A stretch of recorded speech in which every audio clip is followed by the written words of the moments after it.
पढ़ेंगे function of RNA. तो सबसे पहले स्ट्रक्चर बनाते हैं। हमें पता है जो हमारे प्रोकैरियोट्स होते हैं उनमें 70S आरएनए प्रेजेंट होता है, और जो हमारे यूकैरियोट्स होते हैं उनमें 80S आरएनए प्रेजेंट होता है। ये पढ़ा था ये पढ़ा होगा आपने क्लास 11th में सेल बायो वाले चैप्टर में। तो स्टार्ट करते हैं हम स्ट्रक्चर बनाना। बेसिकली इस टाइप का कुछ स्ट्रक्चर बनता है। अब ये हम स्ट्रक्चर बना रहे हैं, 70S वाला स्ट्रक्चर बना रहे हैं। अब हमने पढ़ा था नेक्स्ट वीडियो में, हमने पढ़ा था आरएनए के टाइप पढ़े थे। जैसे कि हमने देखा था जो यूकैरियोटिक सेल्स होते हैं उनमें जो न्यूक्लियोप्लाज्म होता है उसमें 5S आरएनए प्रेजेंट होता है, लेकिन जो न्यूक्लियस होता है उसमें 5.8S RNA, 18S RNA, 28S RNA.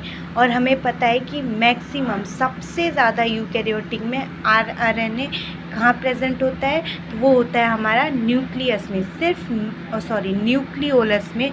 Nucleoplasm में सिर्फ एक तरह का आरएनए प्रेजेंट होता है, वो कौन सा होता है, 5S आरएनए। तो ये जो हमने आरएनए पढ़ा था ना, और हमें पता है आरएनए कैसा स्ट्रक्चर है, सिंगल स्टैंडर्ड स्ट्रक्चर है। तो ये मान लीजिए हमारा है 5S आरएनए, और यहाँ पे प्रेजेंट है हमारा ये 23S आरएनए। और हमें पता है कि जो ये वाला होता है हमारा 50S और ये वाला होता है हमारा 30S। अब ये नहीं कि मैथ नहीं लगाना, यहाँ पे 50 और 30 ऐड करके 80 बना दिया, नहीं। ये मैक्सिमम डेंसिटी वगैरह के बेसिस पे किया जाता है। ये आपने सेल बायो वाले चैप्टर में क्लास 11th में पढ़ा होगा। तो ये होता है 50S, ये होता है 70S। ये मैथ्स नहीं है कि इनको ऐड कर दिया और यहाँ पे 80S आएगा, ऐसा कुछ नहीं होता है।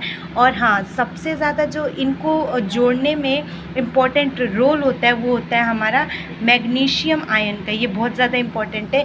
ये अगर आप नीट के स्टूडेंट हो तो आप क्लास 11th में रहो या 12th में, ये नीट में कई बार क्वेश्चन पूछा भी गया है कि विच ion is most important for adding this segments.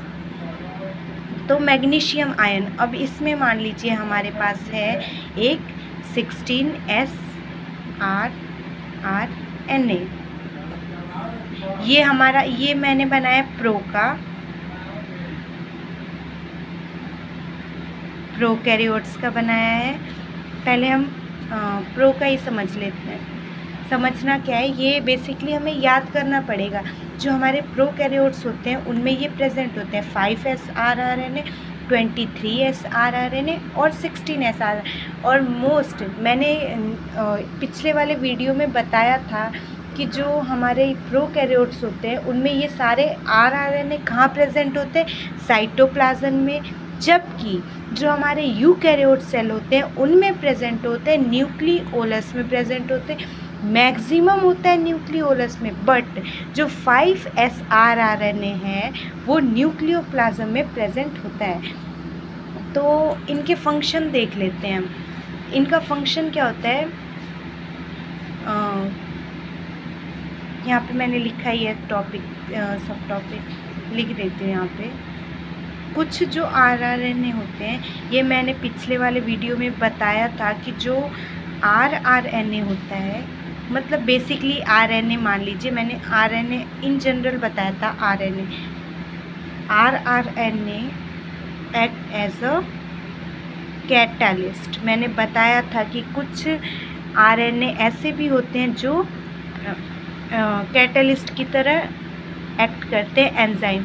ये आपने पढ़ा होगा क्लास 11th में जो बायोमॉलिक्यूल्स वाला चैप्टर है, और उसमें जो एंजाइम टॉपिक है उसमें आपने राइबोजाइम के बारे में पढ़ा होगा। नहीं पढ़ा है तो पढ़ लीजिएगा। तो इसीलिए जो ये RNA है इसका दूसरा नाम क्या है? Catalytic RNA। अब इसका दूसरा नाम कैटालिटिक RNA इसलिए है क्योंकि ये कैटलिस्ट की तरह एक्ट करता है।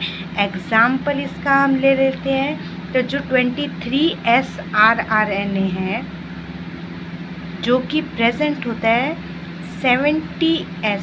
अब 70S पता है ना, प्रो में प्रेजेंट होता है, प्रोकैरियोट्स में प्रेजेंट होता है। प्रोकैरियोट्स के सेल में 70S RNA प्रेजेंट होता है। तो उस प्रो में एग्जाम्पल हो जाएगा हमारा 23S का, एंड 28S RNA। ये मैंने कल स्ट्रक्चर बनाया था वो था यूकैरियोट्स का, और ये वाला जो स्ट्रक्चर है वो प्रोकैरियोट का है। ये साइटोप्लाज्म है, साइटोप्लाज्म के अंदर ही ये प्रेजेंट रहते हैं सेगमेंट्स 50S 30S। ये ऐड होते हैं, प्रोटीन का फॉर्मेशन सब कैसे होता है ये हम आगे पढ़ेंगे।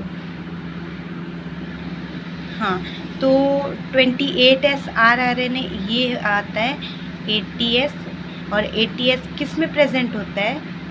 यूकैरियोट्स में प्रेजेंट होता है।